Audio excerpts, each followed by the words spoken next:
It's the Opperman Report.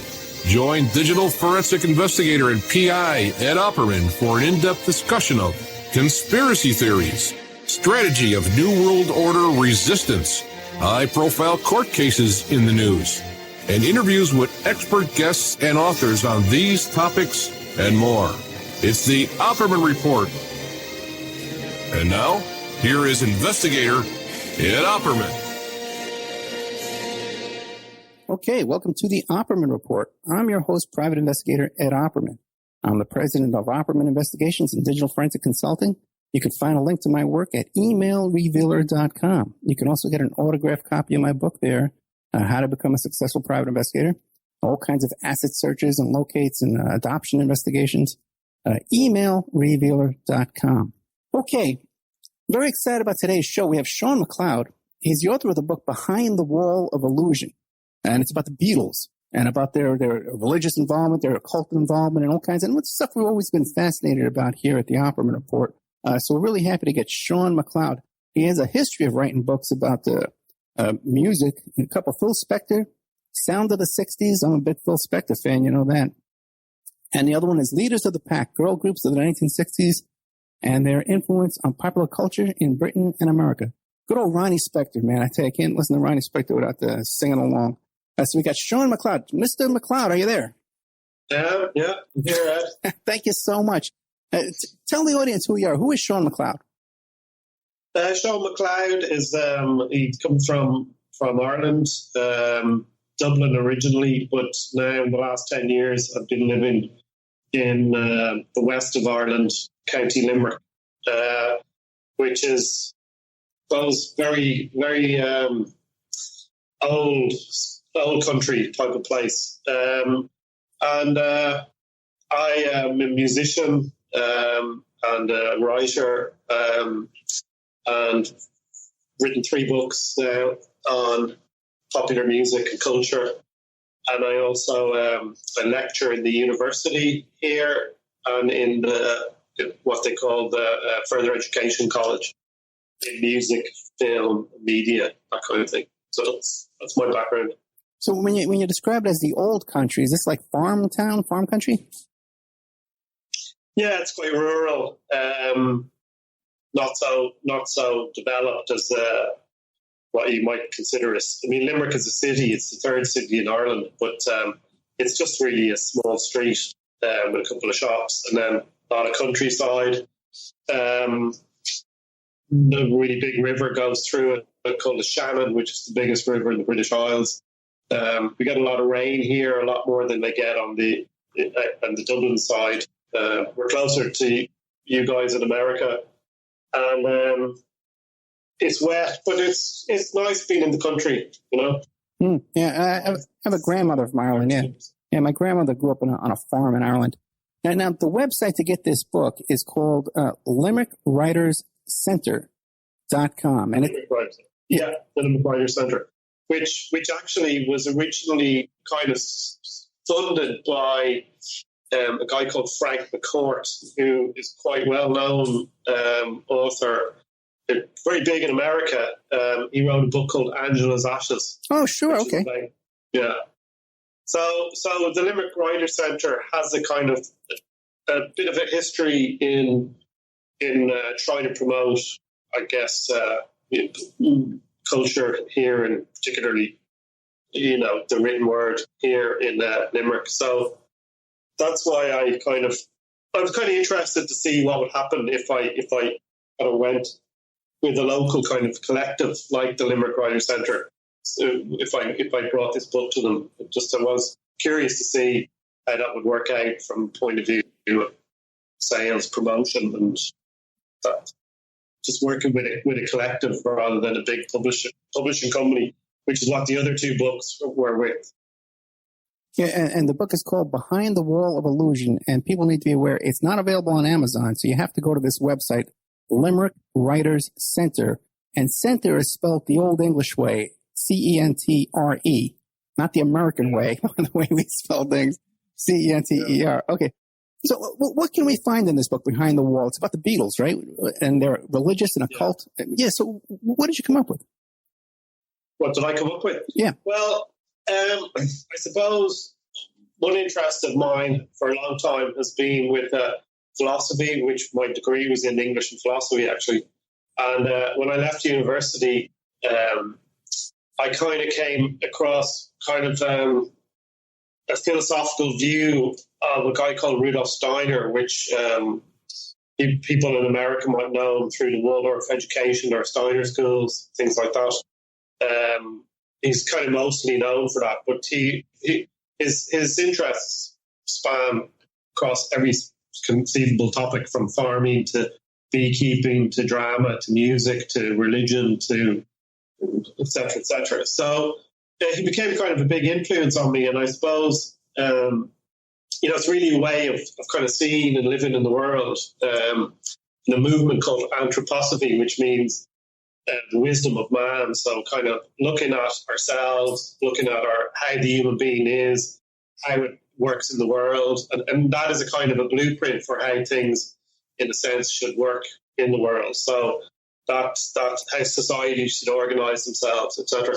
So this became a kind of big interest to me, as the Beatles were since when I was a kid. So they kind of opened up the door to me in relation to music. And that kind of led into, what John Lennon was reading, or what other groups at the time, that I got to know through the Beatles were what was influencing that culture. So that kind of led me on a road into literature and philosophy. And so it's kind of bringing all that, I suppose, that whole background of mine together that this book it does. And I guess, the 60s were a huge time when there was, tremendous changes culturally. And I think from the perspective of Rudolf Steiner or anthroposophy, they would kind of see, well, what were the things behind these cultural changes? What, in a sense, spiritual forces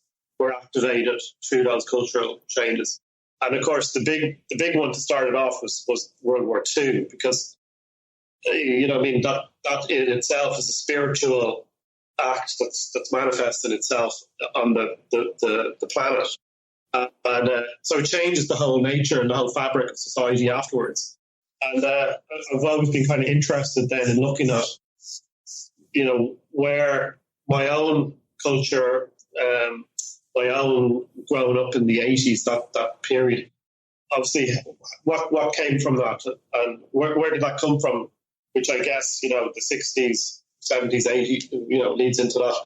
So trying to get an understanding more of the time I'm living in and the culture I'm living in. And from those perspectives really influenced me, the Rudolf Steiner one and the Beatles and things like that. So I think the 60s was very much a time of change, and very much once the war had ended and all the things that started to change, it kind of flowered from my perspective in the 60s. And so a huge cultural revival, I think, like a kind of a mini renaissance. And so with that, obviously, of course, comes, kind of you have a new way of thinking, a new kind of religion, in a sense. And I think one of the main aspects of that new culture was this kind of youth culture, which brought with them, I think, rock and roll and cinema and all these kind of popular things that we take for granted now, in a way, were suddenly exploded, with Elvis, and then I think found their kind of biggest expression in the 60s. But that was kind of a religion, I think, to young people. It was something that they found more could express their way of life. It meant more to them.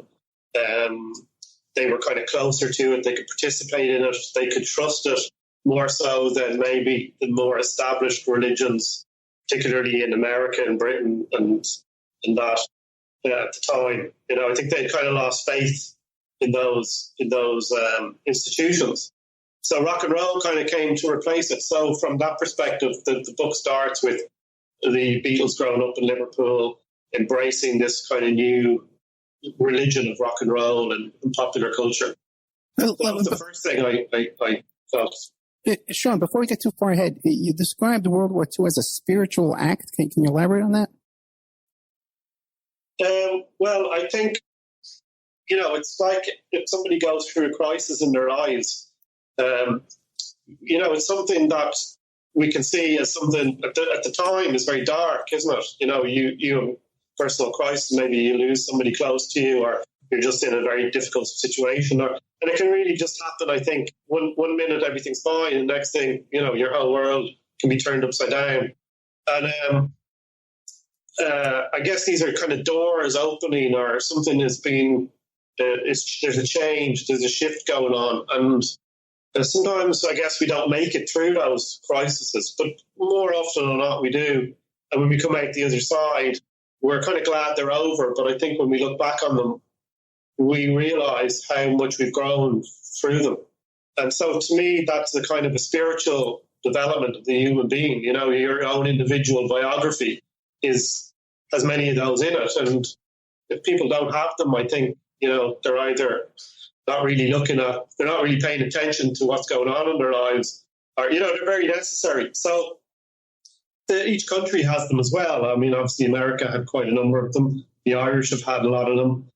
Every country has them. And so the world, I think, has had them on globally, a collective, experience. And World War I and World War II were definitely crises that the whole world was facing, and out of which something changed. And I think what changed there was, what changed mostly was this sense of freedom.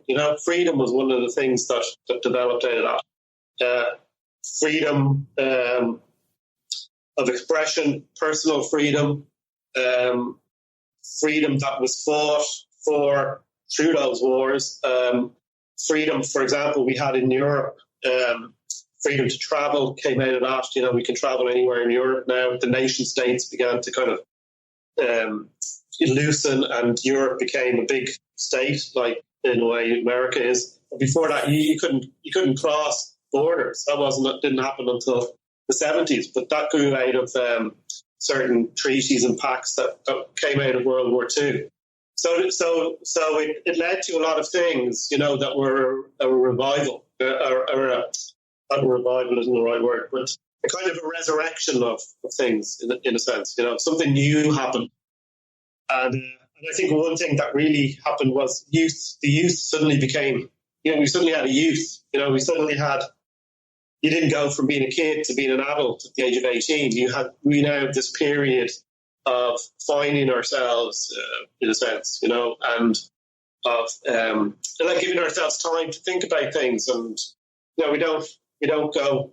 We're not like, we have that space, and that is something I think the youth suddenly had a voice. I think as well, But at the same time, there's the negative side to that. I think where it kind of gets a little bit manipulated, and that's something I think that I look at in that book as well, that aspect of things.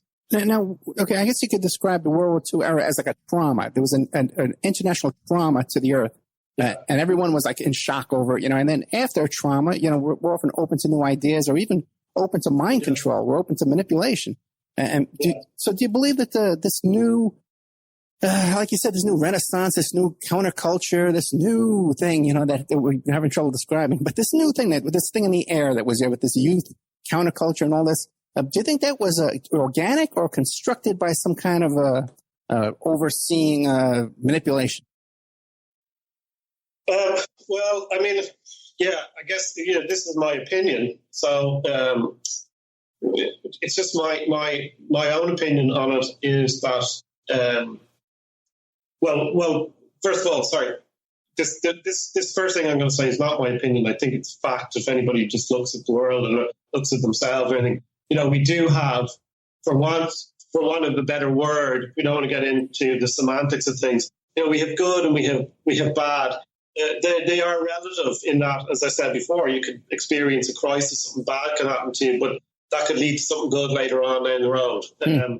And often you read about people, of course, who've had a bad experience, but then they overcame that experience and it led them on to some kind of great, where they are today. And they recognize that was the moment that led them to that point.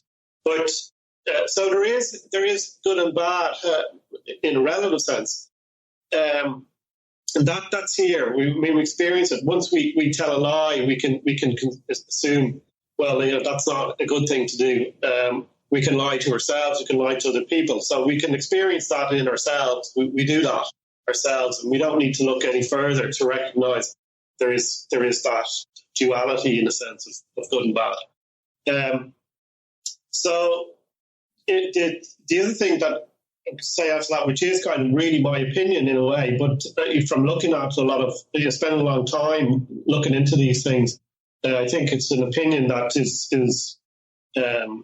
based on a lot of research and evidence that I've uncovered, and so I think there is this idea. If you look at a lot of things online, or particularly online, where you get a lot of this information, things to do with the 60s, to do with the Beatles, to do with the Tavistock Institute or mind control.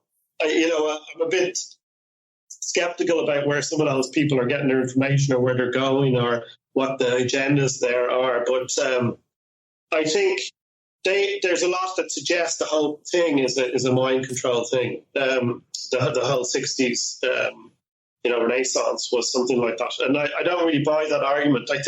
But what I do think does happen is, something organic can grow out of. So we have this trauma, as you said, or this spiritual crisis, or this world crisis, the war, and things came out of that. And things came out of that which were technological advances, freedom. We had time, we had money, we had the sense that war is something that we really should try and avoid to all costs. So we have all of those things, and so technology can be great, but then if it becomes used in the wrong way, or if we create, for example, a consumer culture just to keep that going, and then that's manipulated by certain groups of people who want to make a lot of money, or they realize certain things have an influence on the culture, or they use advertising to penetrate your unconscious, and they things are, they have this power over us, which bypasses their own free will in a sense. So these are kind of negative aspects of that.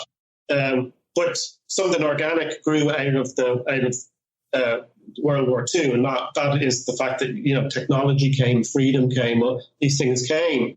So I think with the 60s counterculture, or whatever way you want it, or just the pop culture of that period, I think it was very organic and very positive in the sense that, if you look at those early groups, some people might think they're manufactured and things like that, but the sense of joy and, just the sense of being alive is something, it's very kind of young, innocent, nearly teenage kind of feel to it, because that's what it is, and that's the teenager kind of grew out of that. So it's no surprise that it's like that, and I definitely, in my book and the girl groups, I kind of talk about that. There's tremendous innocence from those girl groups, 63.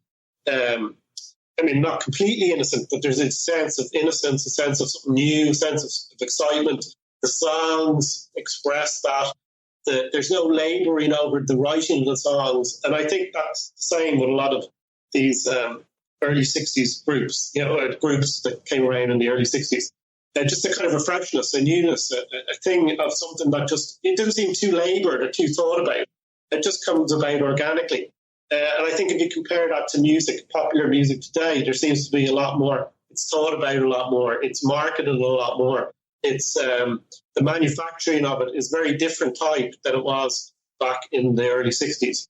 And I think you can see a very clear progression of those people, those young people, that group, who are writing these songs, who were around at the time. They start to evolve and grow, and suddenly the music goes from being a very innocent teenage kind of very much about love and relationships, which is what teenagers find themselves in at that stage, at that early teens. It grows into something a little bit more thoughtful, a little bit more introspective, and then that moves into something a little bit more kind of revolutionary and confrontational by the end of the 60s. And it nearly kind of charts the whole period of your teenage life, I think, you know. You start off kind of innocent teenagers discovering girls and boys or whatever, then you kind of get a little bit more, adolescence comes along, you get a little bit more introspective, and then kind of rebellious by the end of it. You know, by the time you're 16 or 17, you're wanting to leave home, or you know, that kind of thing. Yeah, you have to emancipate yourself from your parents. You have to. Looking good, feeling good, and making a world of difference, one bottle at a time. Care for your hair and the planet with Elvive from L'Oréal Paris. All our shampoo and conditioner bottles are now made from 100% recycled and recyclable plastic, except the caps, which we're still working on. Together, we can save 5,000 tonnes of virgin plastic a year. For more information, see l'oreal-paris.co.uk/Elvive Recycle. And separate yourself from your parents. We got to take a little commercial break here. We're with Sean MacLeod. The book we're talking about today is Behind the Wall of Illusion. Now you can get this book over at this website in Ireland called limerickWritersCenter.com. Sean, right before we went to the break, you were saying about how, and I hate to back up too much, but you were saying about how this idea that, because you hear these people talk about how the Beatles were created at Tavistock, right? And I've heard this so many times, and I've tried to look it up, and I had people come on the show and talk about Tavistock, but exactly, and you don't subscribe to that, do you? No, so I guess not to the extent that a number of people do. I guess just to finish off what I was saying before is that certain things come about which are spiritual forces. You know, they're quite positive, very very very active, very they're powerful, but they're positive spiritual forces. But of course, that always has its shadow side. And you might consider the shadow side. I mean, you might consider it to be, you know, by the mid '60s, you suddenly had a very, you know, you had marijuana and you had LSD and things, which changed the nature of the music. It changed the nature of personalities of those people making the music, and it changed the nature of the culture as well, particularly in the Western world, America, Britain, and those places. But that shadow side is very important as well, you know. The shadow side is something we need. It's part of who we are as human beings, because that shadow side allows us to look inward. It allows us to ask questions and then to challenge the things that we thought before. So that's what happened with marijuana and LSD. It became, you know, we looked inwards. But also caused an awful lot of destruction as well. You know, it kind of devastated a lot of the musicians, devastated, from what I could see, a lot of the culture.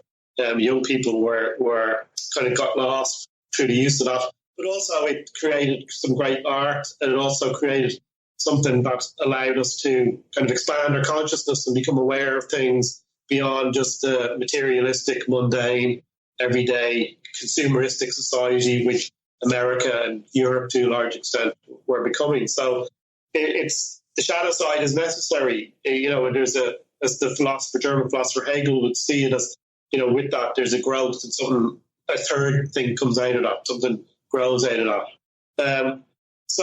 But also with that shadow side, I think, you know, there are they're in a sense forces that we're aware of around us. They're not necessarily brought about by one particular person or group of people, although sometimes that can come through those people, that those forces can come through those people, like I think it did with the Beatles. I think they were just a spiritual force was working through those four individuals together, you know.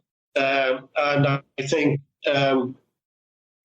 they became more and more conscious of those forces working through them, and you can see how they, by the end of their career, are trying to nearly kind of work with those forces. I mean, they're aware of them, and they constantly talk about these things that, you know, the songs come from some other place, or you know, there's this kind of religious, esoteric aspect to their interviews after about 66, 67, which LSD brings, and their trip to India also brings that.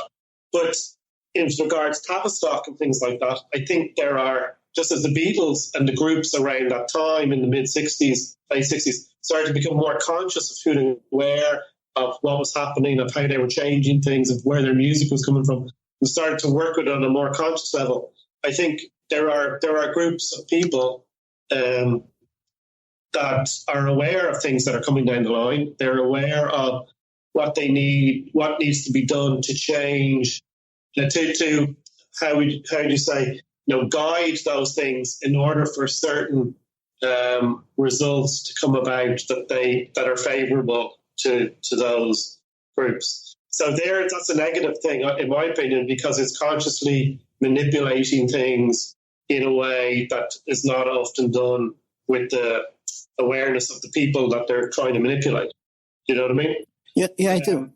So there is quite a large and quite, I think, substantial amount of evidence to suggest that though this LSD culture kind of flowered, and it seemed to be a natural evolution from, if you can imagine, where could the Beatles go after the first initial years of Beatlemania and the mop top and stuff like that? I mean, it had to go somewhere else. And when they met Bob Dylan and he introduced them to marijuana, and you suddenly had this emergence of rock and roll or pop music with this kind of folk, thoughtful, intellectual type of lyric. And suddenly you got a new whole type of genre of music. So you can see that, I think, with the Beatles when they move into their rubber soul, their kind of maybe Help, Rubber Soul, Revolver period. And then that accelerates into LSD because they're suddenly aware of a different state of consciousness with the marijuana. And then somehow into the culture creeps LSD, and it's given to them, the Beatles, by accident. So there's a kind of an organic thing in a way that happens and accidentally enters into their life. Now, they were given it by a particular individual who may have done that on purpose, to kind of get them interested in it. But they did absorb it into their music, and then that led the music to go a different direction. And it led, because they were kind of leaders of 60s culture, that led into the culture and other music like Hendrix or later Pink Floyd and stuff, this kind of psychedelic period. And so, etc. So it's an organic growth. But I think somewhere along the way there seems to have been groups of people who were aware of things that were happening. Definitely with the LSD, there were a number of people behind introducing it into the culture for very particular reasons, which seem to be quite nefarious as far as I can tell. So in the book, the title of the book with, the religious, occult and esoteric world of the Beatles, I kind of use that word occult, even though it's not the right way to use the word occult, because the occult really just means things that are secret, But I think if things are kept, in this day and age, if things are kept secret from people, it tends to be not so good, because we're in a period of where we should be more mature and responsible about things. So keeping information from us is like keeping, it's okay to keep information from children because it might harm them. So I think occult schools in the past kept information from us when we were maybe not, in a sense. So, we're in a democracy now, the world of democracy, which means we can take part in our own governance. So we've been given that responsibility. So keep things secret from us anymore. It's not really, we're not in that cultural period anymore. That was something from the past. So it's like a child becoming an adult. You don't keep secrets from them, or you tell them, silly things that aren't true. You have to tell them, you have to give them the facts and let them make up their own mind about it, in a sense. But that's another issue, because we're also in a culture where we're not being taught anymore. I really feel we've been taught not to think, even though we have this ability to think and we have freedom to think, and we're supposed to be told to think and learn how to think. In actual fact, we're kind of being denied that a lot through many different forms. And there seems to be a suggestion that LSD was a kind of a start to really disaffect people's ability to think. And there is I think there's some truth to that. So I know I'm kind of rambling on. No, not at all. But I have a couple of questions for you. I have a couple of questions. One is because you say that we should have access to both sides of that we should have access to occult information and make up our own minds. But the thing is, if we're told in the Bible, that we shouldn't be dabbling in this kind of occult behavior and this kind of stuff, And there's nowhere that we're allowed to, in media and news and stuff like that, nothing from the Bible is ever taught anymore at all. We're only being taught now the other side. What other side? The occult side. Do as thou wilt. It's promoted. Yeah. Well, what's the question you're asking me? Do I think that's true or? Yeah. What do you make of that? Like, because you were saying that you think it's okay that we're adults now and that we should be exposed to this occult information. But if we're not also exposed to information from the Bible telling us not to dabble in these occult activities, how can we make a fair decision as adults? Well, again, I think for me, the word occult means that again we're exposed to in this idea. For me, the word occult means secret. It's secret knowledge. Right. It doesn't mean anything dark or black. It's kind of become to mean that, and I do use that word occult in those terms in that book, and I use the word esoteric to be more something, some of the spiritual phenomena or something that is behind the world that we live in, and that could be, we look at a plant and we see a plant and it looks a certain way, but the esoteric spiritual knowledge behind that plant really requires you to study it and look at it really, spend a lot of time, like the German poet Goethe would have done, and to really feel that in your, you nearly become one with the thing, so you can really understand it. But so this idea of dark, of occultism in a dark level, in what we might call left-hand path kind of black magicians, if we want to use that term, if we want to use occult in that term, that's true what you're saying. I think we're only being told certain things, and it's actually from, I think, left-hand black occultists that are working in the media, are working throughout, many areas. And so an advertisement on TV, it's that simple. An advertisement on TV that kind of brainwashes you into buying something because it's bypassing your free will in a way. That is a certain kind of black magic, I would think. Smoking cigarettes, everybody knows that kids are naturally not drawn towards cigarettes. And when you get older, when you're in your late 20s, 30s, you tend not to be interested in those things if you haven't already started them. So that's not the case for everybody, but it's generally the case. So the best place to get people hooked on cigarettes, which I'm sure cigarette companies know very, very well, is when you're a teenager, because that's when you really start to smoke. That's when you're impressionable. So even though it's illegal to sell cigarettes, it is in this country anyway, to people under 18, the cigarette manufacturers know that that's the age they need to entice them into smoking. Otherwise, they don't have a potential market, for later on, for the years later on, when all the smokers that have passed on, they need the next generation to smoke, and they need to get them at 13 or 14. So they have to use, despite all the warnings on cigarette packets that you have here and the kind of graphic images that they have, and say they know it doesn't work because that's not where those people, that's not where you capture somebody. You capture somebody in their feeling life. They feel like a cigarette. You don't think about having a cigarette. You feel like one. So trying to access them, trying to tell them stuff in their head is not going to work. So it's a kind of a game because they're telling you we're giving you a warning and stuff, but at the same time, that's not the area that's going to affect their decision making in regards to smoking. It's a feeling, right? Because they're not making it glamorous and not to smoke. They're not making it jingles, romantic not to smoke. They're not appealing to those kind of emotions to cause us not to. Yeah. So they appeal to emotions, and I think you get the same in a lot of industries. They appeal to the emotions. They bypass the thinking aspect of the person, and that's the aspect that's free. We're free to think our own thoughts, and we're mature enough to be able to make those decisions. So, for example, we had an abortion referendum here in Ireland. We haven't had it where it's illegal in this country, but you might have heard it was passed yesterday on Friday.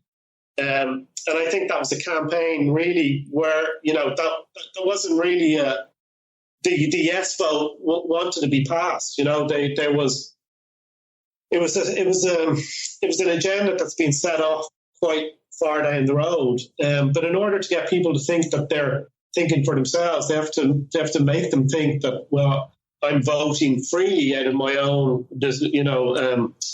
ability to think for myself, etc. But I really don't think so. I think what we got, a big problem we have, just like you're talking about today, is we use a lot of things to manipulate people into thinking that they need to think like this. So, for example, human rights might be one. They're labels that are put on things to make people think that they're thinking for good causes, right? Or for in a good way. You go often get this, what they call the pincher effect, where you might hear of the kind of Hegelian system where problem, reaction, solution. So they set up a problem and then they react. There's a reaction to it, and then they come in with the solution. So they've kind of manipulated the people to cry out for the thing that was there at the beginning of the whole agenda. They public relations, or, well, do you know what I mean? So I think that in that sense, these occult groups were possibly behind certain aspects of the 60s. There are lots of groups behind it, in the sense of there's people out to manipulate the Beatles and that culture for money. There's people out to manipulate it for their own personal prestige. There's people out to manipulate it for deeper reasons, because they want culture to go a certain way.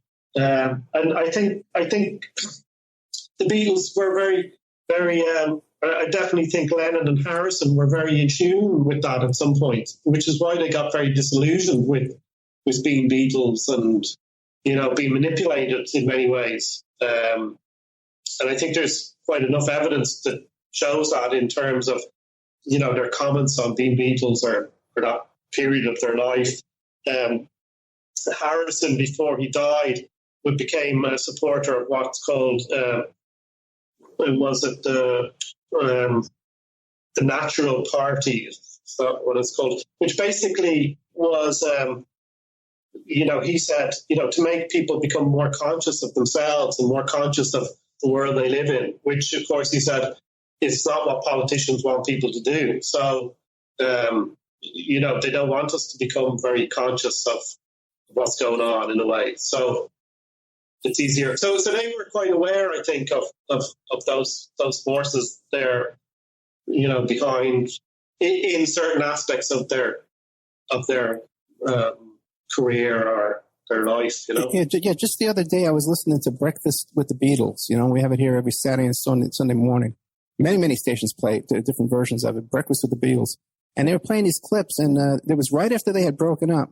And they were asking John, would they get back together? And he says, well, now we didn't have any control back then, and now that we've gotten away from that and we have more control, maybe we'll get back together.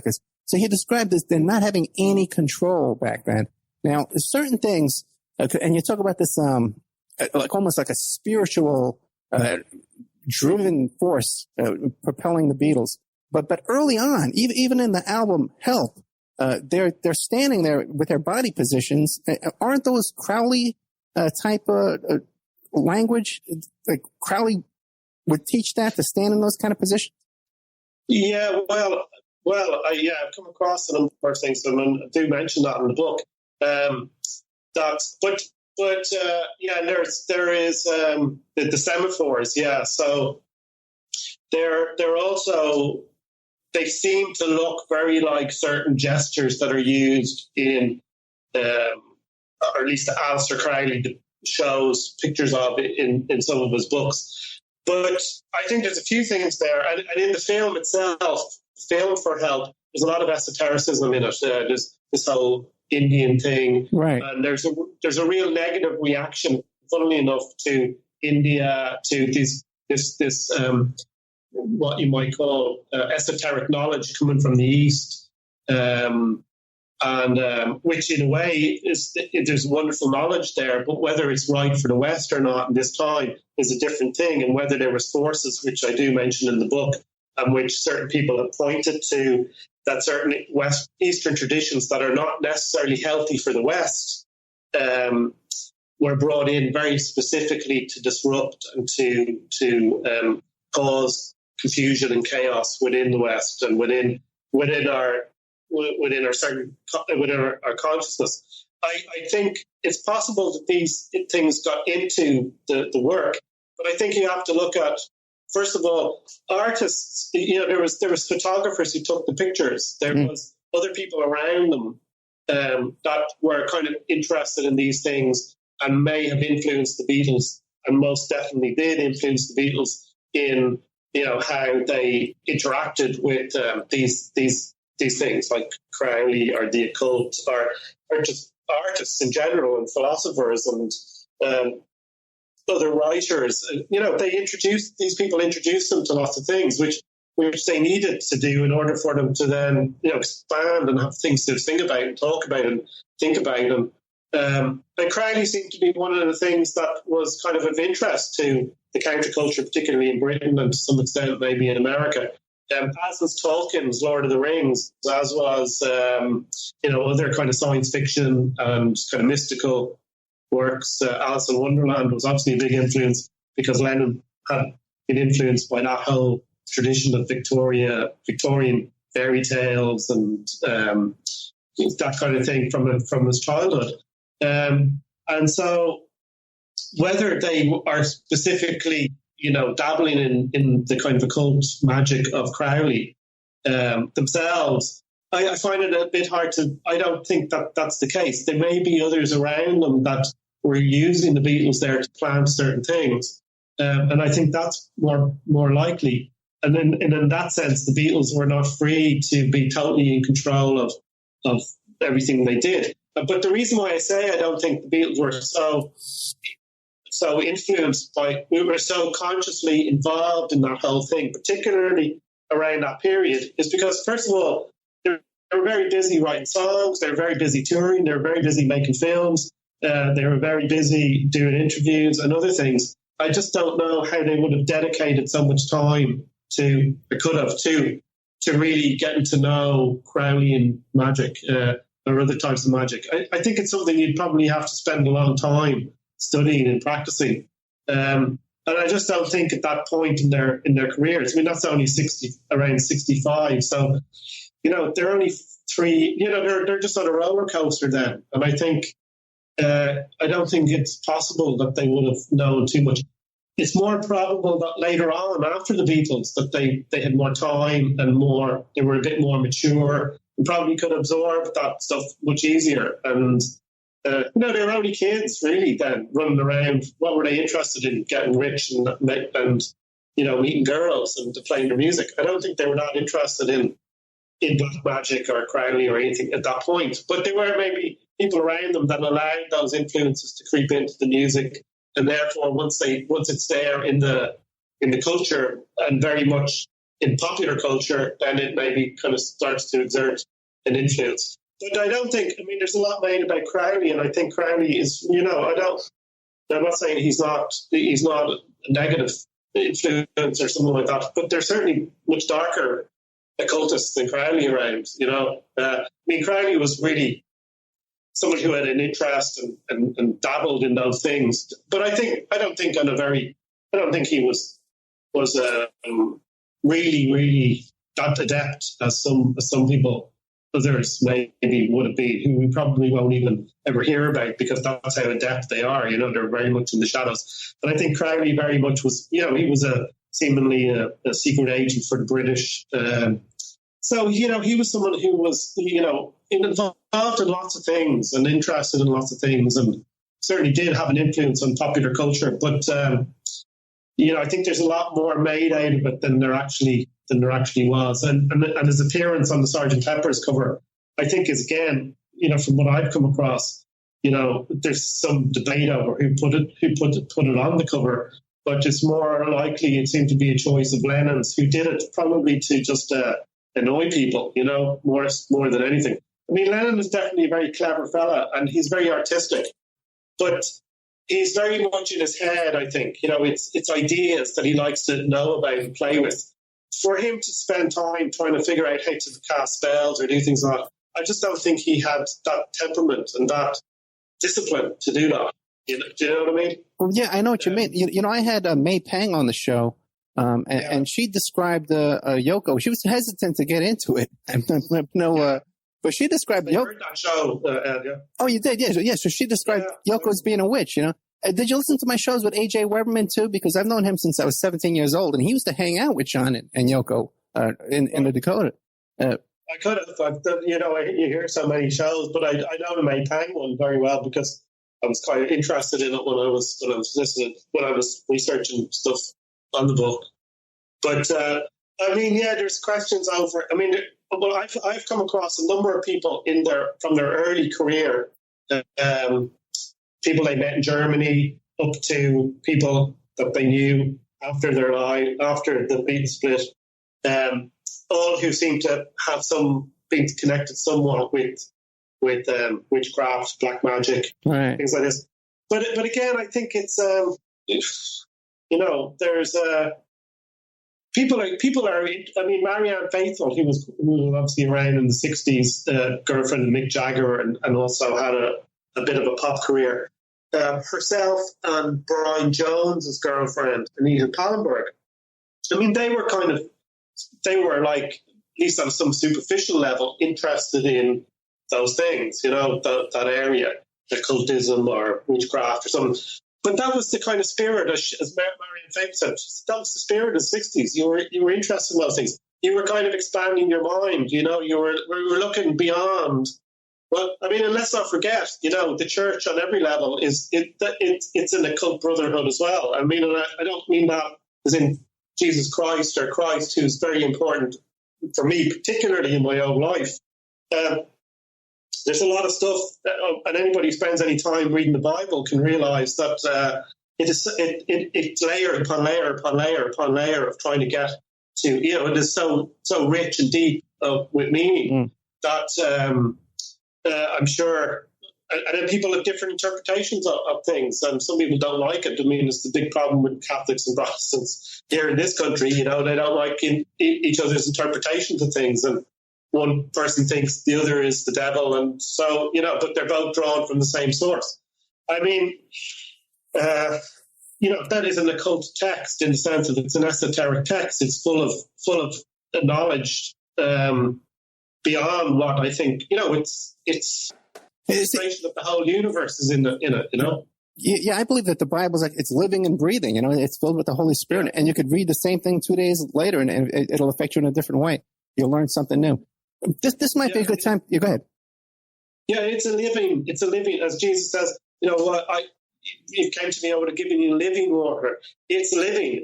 It's constantly alive. And therefore, I wouldn't like to say we have to adapt it to the times we're living in. But if it becomes the word, when the word gets written down, I mean, Johnny Rotten said in one of his songs, the written word is a lie.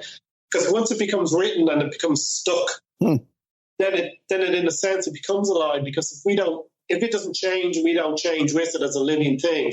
The word, Christ is the word, and the word is something I speak. But once I write it down, then it can become a dogma, and then it can become. And I think sometimes when it becomes a dogma, sometimes and in some senses, we might see that gets into the hands of people who can then use that for their own means. We have to really be awake to that.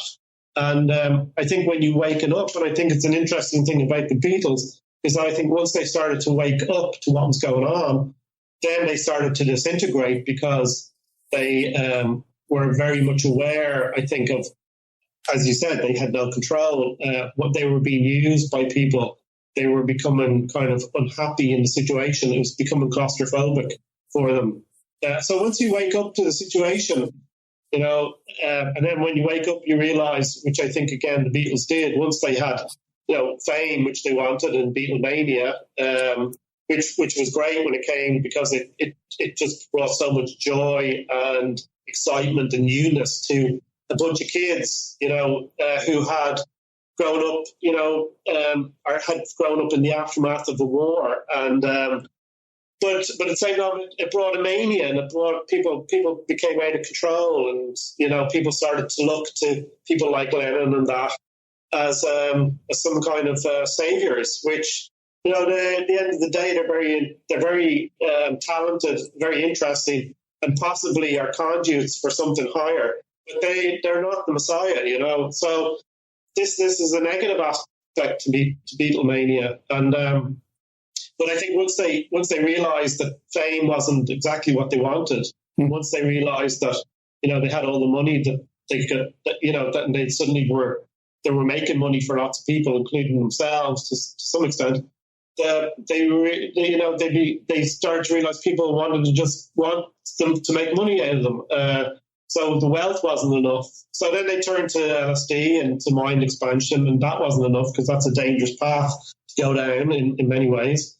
And then they got into spiritualism and Eastern religion, and I think that awoke in them. And I think again a crisis point in Lennon's life when his life was threatened by that remark he made, they were bigger than Jesus. I think that brought him a greater awareness to this whole idea of Christ and love, and do you know what I mean? So yeah. They started to wake up, and I think the culture started to wake up as well. And I think possibly these dark occult forces maybe wanted them to wake up too soon. Maybe wanted them to kind of wake up in such a sense that it was just overwhelming for them. Maybe they on another level, well, it sounds a bit contradictory. Maybe they didn't want them to wake up. They wanted to kind of destroy them. The culture, because I think it's a very rich culture and a very, very, once you start talking about love in any real sense, which I think the 60s tried to do, it tried to. It didn't succeed, but it tried to. And then you're really shaking the tree of people who don't want a world full of love. It's much more profitable to have wars going on everywhere. Did you look into Paul's friendship with William S. Burroughs? Yeah. What'd you come up with there? Again, I think that friendship is, it wasn't from what I came across, it wasn't anything of any real depth. Because you have to remember, these guys are off touring a lot. They're in the studio a lot. So their lives are on the road quite a lot of the time. I mean, I know by 67 that had kind of stopped, but up until that time, they were just so busy. And as Lennon said, while everyone else was goofing off during the 60s, they were working 24 hours a day. So I don't think they had really time to kind of to have these very, to build up any kind of real deep relationships. But I think that comes more through McCartney's connection with the Indica Gallery, right? Which is an interesting thing. I think people should maybe look more at those things, because the Indica Gallery was a group of people. I'm not sure if your listeners know, but they were, they were writers and artists. Two people, particularly a guy called Robert Fraser, who was a kind of impresario. He was an art dealer. He was very connected with people, and he was friendly with McCartney through a guy called Barry Mills, who was McCartney's biographer actually later on, and that was through Peter Asher, who was friends with Barry Mills, and through Paul was dating his sister, was his fiance, Jane Asher. All right. So there was a connection there, and their interest, from what I gather, is they were kind of intellectuals, and at the early 60s, they kind of wanted to bring about a kind of a counterculture that was based on a dream that Carl Jung had, where he saw kind of the new era, the new culture being. He had a dream apparently, and he saw this. It was basically this new culture would be in Liverpool. I think he saw it as this kind of counterculture, alternative culture, artist-based culture. But they kind of wanted to be the ones that initiated that. These intellectuals in the Indica, what became the Indica Gallery and Indica Bookstore, and but they wanted it to happen in London. So they kind of promoted that. So here again is a kind of an organic connection between, obviously, Paul meets Jane Asher. Jane Asher is from a family very kind of upper middle class in a way. The father was quite a well-known doctor, I think, and the mother was a music teacher who actually apparently taught George Martin, the Beatles producer, clarinet when he was younger. So it's strange that these connections are still there, and Paul somehow meets them. Jane Asher was an actress, and he met her at some show. They started to go out together. He gets to know the brother well and gets to know. So these links are organic. They're not created by the Tavistock Institution or CIA or MI5 or anything like that. They grow organically, but it just so happens that this person these people he gets to know have this interest in a kind of creating a type of a counterculture. They obviously see the Beatles with they're making an impact globally. So they're kind of excited that they can influence them. They had all these, most of the strange books that they would come across, and people like Burroughs or other avant-garde composers that they would introduce McCartney to. McCartney, I think, particularly was interested in hanging around with these people because he saw it as a way to get, good sources for songs and to get ideas. Very, very clever McCartney in that way. But he doesn't have the fire in the sense that Lennon would have, that kind of just, grit and edginess. So I think he also borrowed these things very much consciously to give himself some kind of, to make himself not seem as quite as boring next to Lennon. And I think Lennon was interested in that. There was fascinating stuff going on. But, Lennon very much a person who I think is in his own world and in his own head. And he would spend a lot of time on his own, doing his own thing. And I think he had always done that from a young age. So McCartney was real social way to keep all these ideas and bring them back to the group. That was his kind of contribution in a kind of, in really becoming an artist rather than just a pop musician or pop singer. Whereas I think Lennon's came more from himself and his things that he was interested in as he had always been as a child, the books that he read and the imagination that he had, and also the quite difficult life that he had, without kind of losing his parents and that kind of thing, which brought us kind of an inner artistic, expression. So I think McCartney's association with Burroughs is really only it's connected to those people, but I don't think it went any deeper than maybe he met him a few times and they shared a kind of some they had chats about certain things, but I don't think it went any further than that. He borrowed some of the techniques from Burroughs when they were using tape loops and stuff like that, Yeah, the reverse stuff. He said that Burroughs was teaching him how to play stuff in reverse. Now, what about the connection between the Protestant Church of the Final Judgment and the Indica Gallery and McCartney and stuff like that?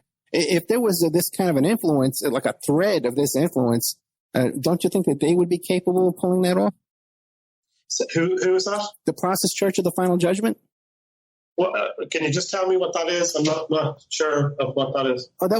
They were connected to the Indica Gallery and also to Burroughs. It's like a cult. It was a large satanic type cult run by the Grimson. They were based originally in London, associated with Charles Manson, associated with the Son of Sam murders over here. You're not familiar with that at all? I think I came across something to do with that. All right, yeah. For whatever reason, it didn't lead me down any road to investigate. Not that it isn't worthy of it, but I don't know.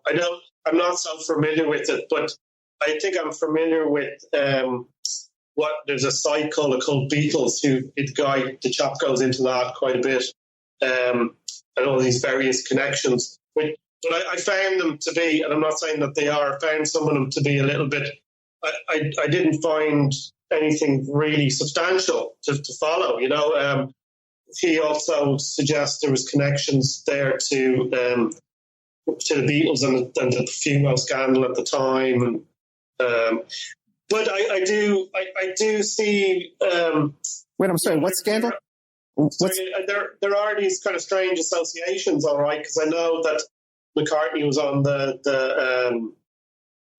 he was one of the sponsors of the Monterey Festival, which is where Manson and a few other people, kind of pop musicians at the time, I think maybe it was Terry Melcher, right, Birds producing stuff, were going around handing out free LSD, and that was really where that whole LSD culture took off in the Monterey Festival. Now, the fact that McCartney's a sponsor of it, I don't know if that really means that, he was aware of them going around giving out LSD, and of course the famous interview he gives where he's asked, did he take LSD on TV, and he says yes. So this idea of promoting it, but there's lots of things you can read, I guess, into those things.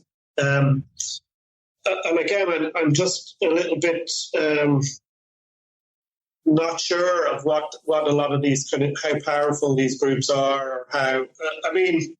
There's something a little bit not quite right with certain things there, and certainly, there's definitely the possibility that through the Beatles, and I think most definitely these influences come. So, as I said earlier, the Crowleys, the signs of Crowley, or other things like that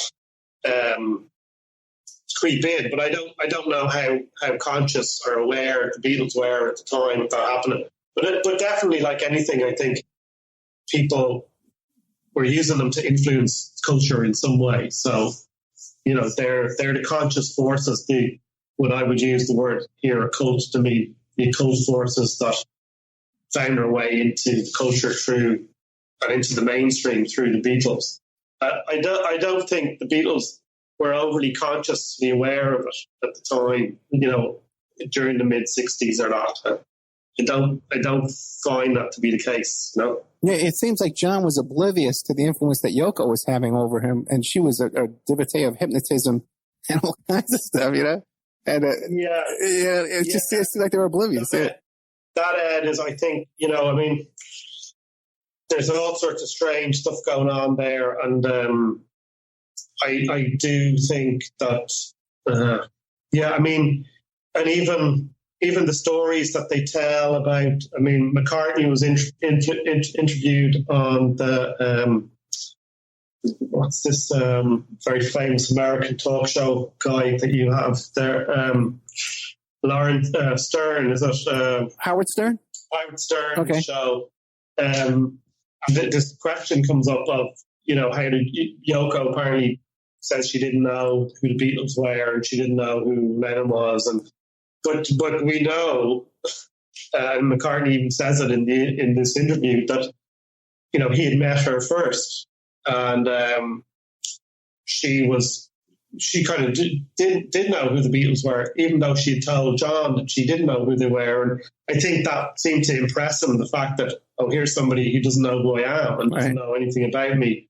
And in that sense, but so clearly, McCartney is telling us a different story to what seems to be the case, that she did know who the Beatles were.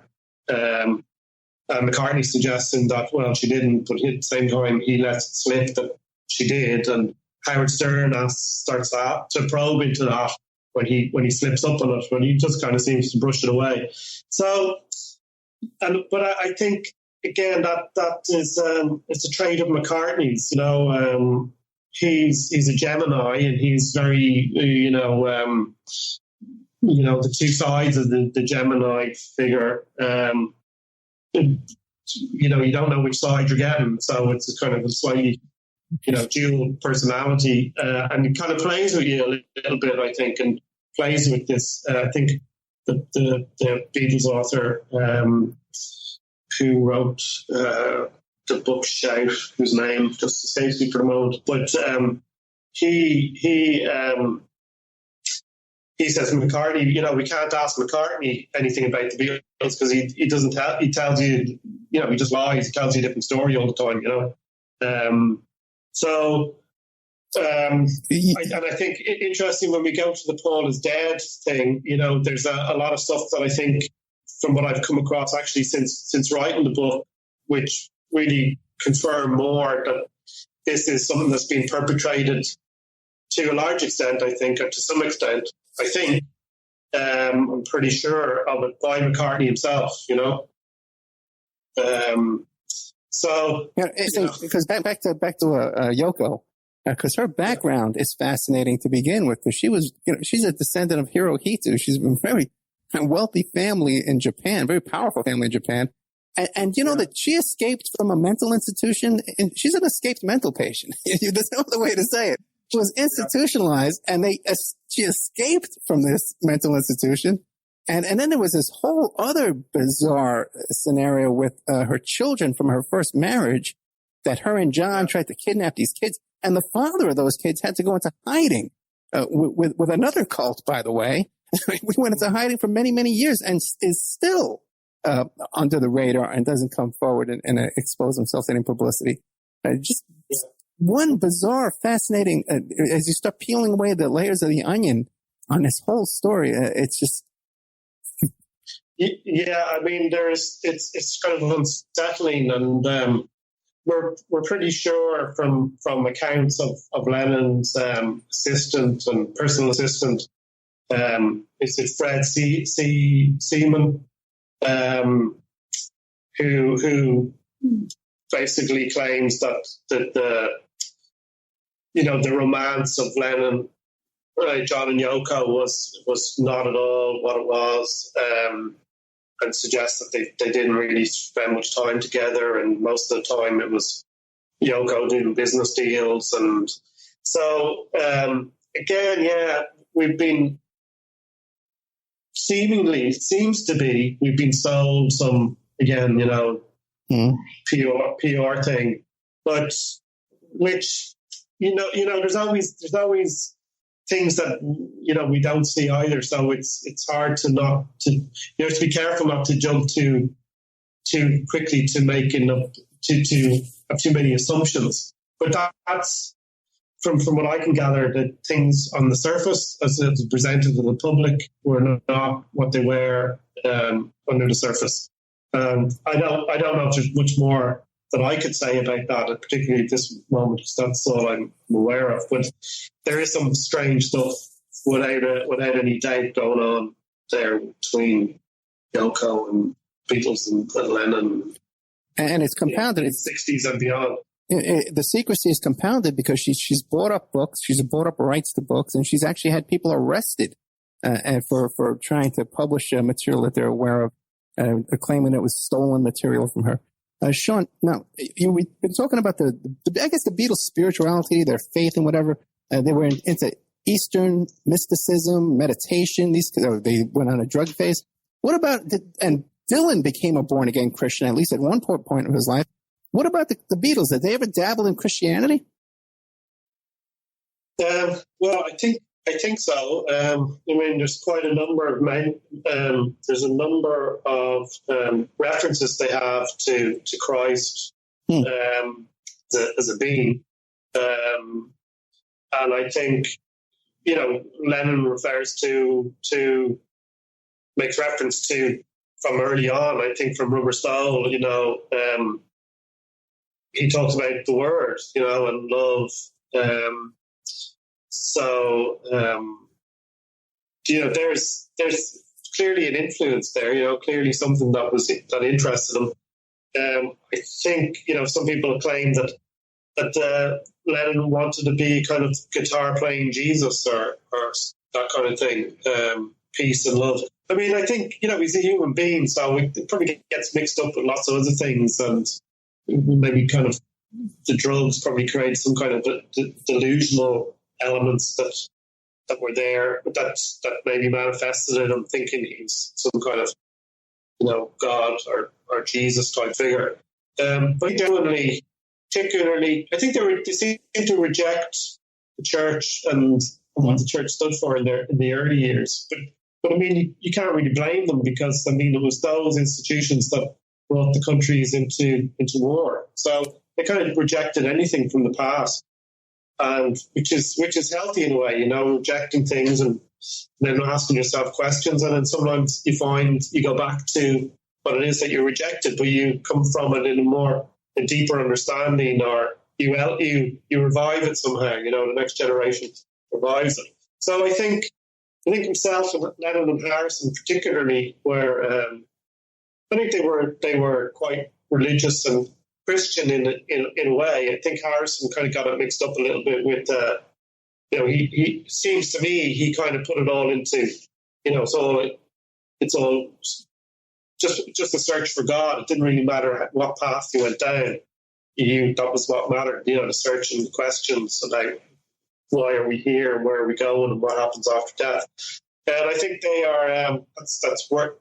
If you're asking those questions, for me, you're on a good path to think there's something beyond just the here and now, and the materialistic world is not the be all of it. It's not everything. We're a spiritual being as much as we are a physical being. And but I think he seemed to mix them all up. And for me, Harrison seemed to kind of mix them up a little bit. And for me, there's dangers in doing that. It's a very kind of new age thing. But if you're asking those questions, it's better than rejecting it all. And I think Lennon very much, it's a personal thing for him. That song God, he rejects all of these things. He rejects any kind of iconic figure, whether it's the Beatles or Dylan or Elvis or Kennedy or Taro or Buddha or Jesus. He says, he rejects them. And I think, that's healthy in a sense as well, because the idea of Jesus is something that, as I said earlier, the Protestants here have one idea and then the Catholics have another idea. So people hijack these ideas, these what become symbols or icons or something. They can hijack them and they can turn them into something that they're not. And I think what Lennon's answer to that was, well, you have to find the answer in yourself. You have to go into yourself and find the Christ within yourself. Whether Lennon put it in particularly in those terms. But I have heard him saying in interviews, he's very Christian, a very religious fellow. Christ is something that means something to him. Dying is just like stepping from one car into another. So believe in some kind of afterworld. I think it's saying something like imagine where this idea of kind of a secular world, possibly, and I know people have used that to kind of, if we were all just living here in peace, it would be wonderful, and no religion. And maybe that's they're seeing that in a sense, particularly it's both Christian type people. And maybe that's the case. Maybe that's what Lennon did believe. I don't think he necessarily means that. I think he just means that people do abuse religion. It's tension, strife, and war, and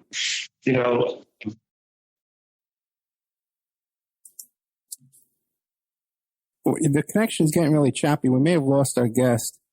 Let me see here. Did we? No, we still got a connection. Oh, you're back. Okay. You're getting a little choppy over there, Sean. Yeah, I think we lost it totally. Okay, you're back, Sean? Hello? Yeah. Yeah, you're a little choppy there. Let me ask you a question now, because I'd like to ask you a little bit about Phil Spector and about Ronnie Spector and the girls. But before we get to that, is there anything that's covered in your book that we haven't covered today that you want to sum up for us? I did sum up. I was just thinking about during the outbreak. I think there's two things I'd like to say. One is I'd just like to go on to this Paul is dead thing, because there's an awful lot of stuff on the internet about Paul McCartney being dead, and I think it's a really interesting question in terms of why it's still there, why we still are certain people are fascinated by it, and why certain things are coming out about it. from official places. And I think, there's a lot of that I've come across that would suggest, these clues are just evidence to supposedly, give to the idea that Paul is dead. And, I don't want to say he is or he isn't in the sense of, it sounds a bit absurd, but, let people make up their own minds about it really easy. But a lot of the stuff that is presented as evidence is very quick to do a search and find that's just not the case. There's stuff like the Paul before 1966 is much shorter, like 5'8", 5'9", and that later is much taller. In 1963, the first question they asked him was, "What how tall are you?" And he said, Sean, you're breaking up so bad. Sean, you're breaking up so bad. I think I'm going to hang up and try and call you back. Okay. Okay. Try and get another connection. Okay. Yeah, we're with Sean MacLeod. And like I said, the book is called, what's it called again? Behind the Wall of Illusion. Hopefully we get a better connection. Because it's just a shame we're just missing so much of what he was saying there. Hopefully Sean. Hey. So much better. Thank you so much. Okay. No, it's breaking up again. Sorry. No, it's not getting. How about? Yeah. How about now? Hello? Yeah, I can hear you. Can you hear me? Yeah, I'm fine. Yeah, I can hear. Okay, good. You sound much better. Now, you were saying about Paul is dead that so much of the information out there can be easily tracked down. And I'll give you one example right off the bat. You're gone. You can't hear me? Hello? Yeah. How about I can hear you now? Yeah. Okay, so go ahead. You were saying about how so much of the Paul is dead information could be easily disputed? Well, yeah, as I said, like I just saw an interview not so long ago with Paul in 1963, and the first question they asked him was, "How tall are you?" And he said 5'11". And one of the pieces of evidence, for example, is that the Paul before 66 was much shorter. He was 5'9", or I think even 7, somebody said. And then after he's taller, it's 5'11". Well, I mean, that's not hard to find stuff to show that he isn't. I mean, all the pictures before 66, he's the same height as the other two Beatles, who are both 5'11". John and George, who are 5'11". Ringo's always smaller than the others. I mean, it's just, there's things like that are just, they just don't have any weight. Same with things like, the vocal range is much wider after 66. I mean, that's just not true. I mean, Lennon, McCartney's range is some songs, he's hitting fairly high notes. A lot of his backing vocals they're quite high. It's going into high A's and B flats and B's. I mean, the style changes into 67, 68. But the whole culture has moved from pop music into rock music. So you're going to get a lot more screaming and a lot more, these kind of high vocal yells that you get in the later part of the 60s as opposed to the earlier part. The songs are longer. Everything's more intricate musically. So, yeah, he's going to be stretched. Everything is stretched. The solos are stretched. The playing is stretched. The songs are becoming more complicated. So I think there's a lot of stuff there that's very easy to dismiss. So it leaves a problem, which is a bigger problem, as to why there is all. I mean, I gave a talk in the Hunt Museum here in Limerick when I was launching the book a couple of months ago now, and someone came up to me. I hadn't found anything really. There was one or two things at the time of writing the book that were still a little bit, I couldn't quite find an answer to, but subsequently I have found something. And so what it leaves me to suspect is that there again, and this is again back to the cult, the dark side of this, cult agenda, is that we're really, I think, living in a world, as you probably know from having these shows and stuff, where the ability to discern between, information is just really doesn't seem to be there anymore. We just don't seem to be able to. We just hear something and we just go, oh, right, that's the case. And what's interesting about this Paul is Dead stuff is one of the books I have on it is by a guy called Nicholas Collerstrom, who has done a lot of research into areas such as 7/7 bombings in London and a lot of other kind of conspiracy type stuff, which is I found to be quite interesting and quite well, examined or researched. But when I read his book on the Paul is Dead thing, basically bundling it all into it's a CIA, operation, there's dark forces behind it, et cetera, et cetera. A lot of the evidence he presents, you're just thinking, but this is just absurd. There's very easy, it's just not true. And he presents it in such a way that you can only see it as purposely misleading the reader. So that's a big question as to why somebody who is supposed to be trying to find the truth, in inverted commas, in other areas of political, social life, that we're not being told the full story through. The point I'm making is this whole Paul is Dead thing, to me, is more interesting in that what's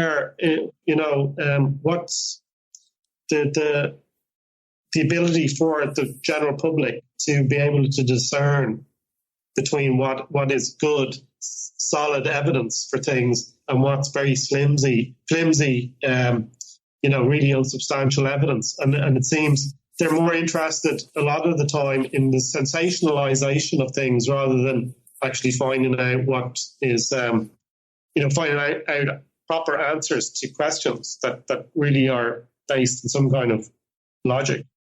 And I think that's a very interesting concern for the moment, because a lot of these things, I think, particularly with the internet and this idea of the battle for the fourth world, is it the battle for the mind or whatever is kind of going on now, and the internet very much central in that, I think is something to be very concerned about for particularly younger generation, who have come into this world and know, they're completely immersed in the internet, and that's, that only kind of came to me when I was an adult, so I was a little bit more prepared for the internet. But for the other generations, there's a lot of stuff going on the internet that's very difficult to know what's real and what's not real, and if it's affecting their ability to form logical, coherent, arguments, then that's a bit worrying, I think. It seems like whatever bizarre story is out there, it creates like a baseline, and then every theory beyond that is trying to prove that one to be true. And then even if the one argument after another is knocked down, they go right back to that baseline of the theory, and can never return back to the first step of what really happened. Well, I think, that's a result of, what we might call, I suppose, postmodernism, and, people point to things like the Frankfurt School, or, people like Foucault and Derrida here in Europe. And this whole postmodernist culture, and this idea that, just everything's relative, nothing is true. Right. There's no way of, you can't really find any answers. So it's all just a big, whatever you want to believe is okay, in a sense. That's not that's not the view that necessarily they take, but the view that's presented there is everything's subjective, and everything is like how you want to kind of see it. And but that leads down to, well, if I believe this, that's fine, and if you believe that, that's fine. And so it's not about trying to get to any kind of cohesive or coherent truth. And I think it's someone like Jordan Peterson, or someone who's very much kind of arguing on the internet quite predominantly now that there is something, but this idea that, well, anything goes, you can do whatever you want, and you can think whatever you want, and stuff, logic or any of these things don't have a part to play in it anymore. Is kind of I think it could end up in a scary place to find yourself, because you're just totally at sea. And this could be linked back, I think, and some people have linked it back to the counterculture of the 60s and to, the LSD period and to all of these things. And the Beatles kind of get blamed then for that. I think to blame them is not necessarily right, but I think some forces that then use them and manipulated the culture and things that happened even organically in the culture, but kind of got taken up in a kind of a negative way or whatever, are reused in a certain way to just kind of promote bands like maybe the Rolling Stones did with the occult thing. I don't think they were particularly interested in the occult. It was just something that was popular at the time and they jumped on the bandwagon. And as soon as it got a bit dark for them with the Ultimate concert and stuff, they dropped it like a hot potato, particularly someone like Mick Jagger. And so there's so many different things going on there, different threads of things going on that create kind of confusion.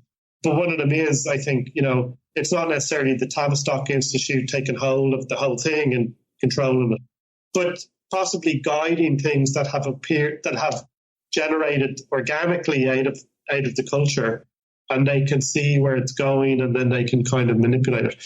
However, having said that, I do think that there are certain groups who, from my interest in esoteric things and not so much in the occult as in black magic, but interested in these figures that exist, or these left-handed the dark brotherhoods, or as much as there are good groups of people out there working for the betterment of mankind, that I have come across things where people are aware of things that are happening or will happen quite a ways down the road. So it could be 20 years from now, it could be 30 years from now, it could be, the whole idea of a new world order or a big brother, which, has its origins back, it's not just something that's happened in the last 10 years. It has a long trajectory.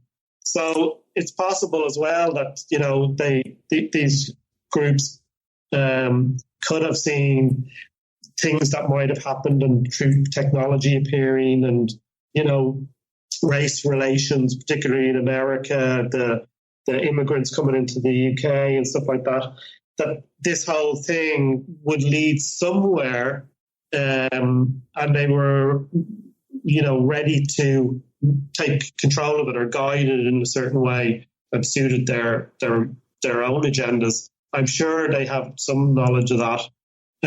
But I do think the seeds of it come organically. They're not going to go. They don't know necessarily there's 4 guys over in Liverpool who are going to suddenly, but they're aware and they're ready for something like that to happen, and definitely aware that TV and radio is going to help to promote this thing, whatever it's going to be, and that it could also be a flowering of some sort that would allow people to become more aware of themselves and of have a better understanding of the world they're living in and things. So they know they have to be ready for that. And I think what the Beatles did, just to sum that up, is I think what they did was they came along and they changed something in the culture, brought some kind of greater awareness for those people growing up in that generation. And it also gives them the ability for young people to be able to express them, as I think it's certain other things like cinema and that, particularly music. It comes something that, was very much, you went and you studied music in a conservatoire, or you were from a family of musicians or that kind of thing. So I think with Beatles, groups like, some kids could just play music. They could find a way to express themselves. And that is, they just needed to pick up a guitar. And like all these bands and stuff that formed by seeing the Beatles is a kind of a testament to that.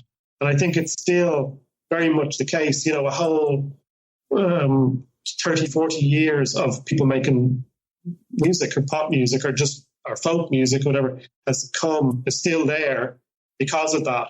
And it's now at the point, I think, where people write their own music. It's definitely the case here, and it's very much, I know, the case in America and England and places like other places in this part of the world.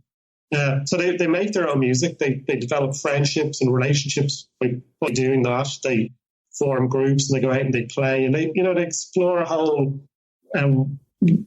artistic expression and way of life that wasn't open to them before that. They make their own records. They record their own stuff. That's a big thing. And I think so they gave that to people. And by giving that to the people in a way, it kind of democratized the whole thing, like this democratization of what they call the music industry. So everybody can kind of they express themselves through the song, and then they record it, and then they put it online, and someone else can hear that. So I think that's really a positive thing that the Beatles gave in that kind of cultural, musical sense.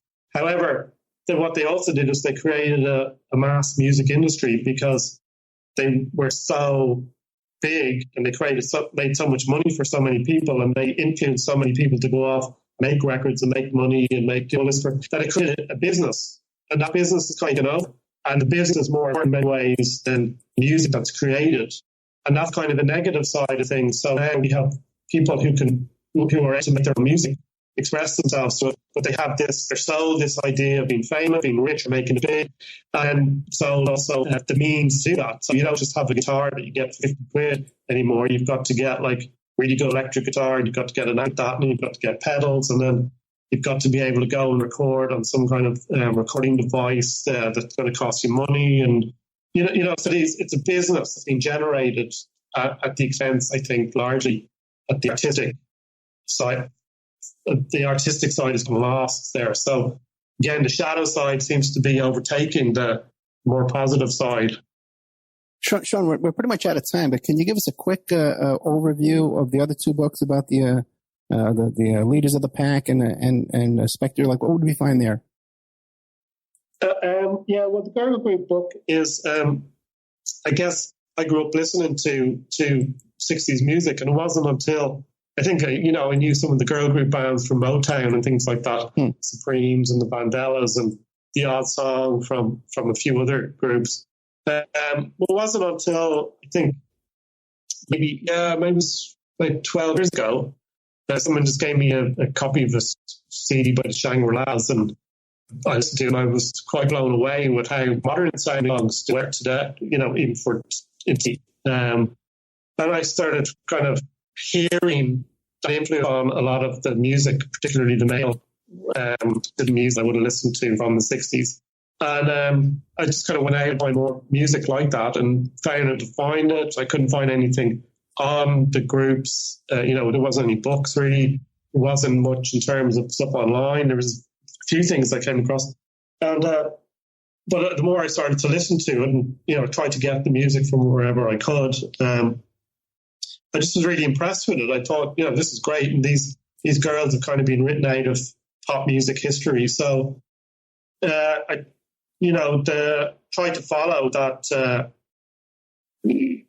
took a number of the most important, significant groups, say, and I just kind of looked at them and their influence on the culture at the time. And I was really just wanted to look at their influence on the bands that I had listened to, but that led into, to the culture, etc. And then I was kind of fascinated with how that the girl groups in the 60s had changed and evolved into what they were, with Lady Gaga and I suppose from Madonna to Britney Spears to Lady Gaga, or the Spice Girls or the Pussycat Dolls or what, these kind of groups, and how there had been a huge change, I felt, a huge change in how, I guess how women have been presented, in the 60s, through the 70s, the 80s, and how women maybe behaved as regards that. And I'm kind of interested as to whether, again, there was some kind of manipulation involved in that. And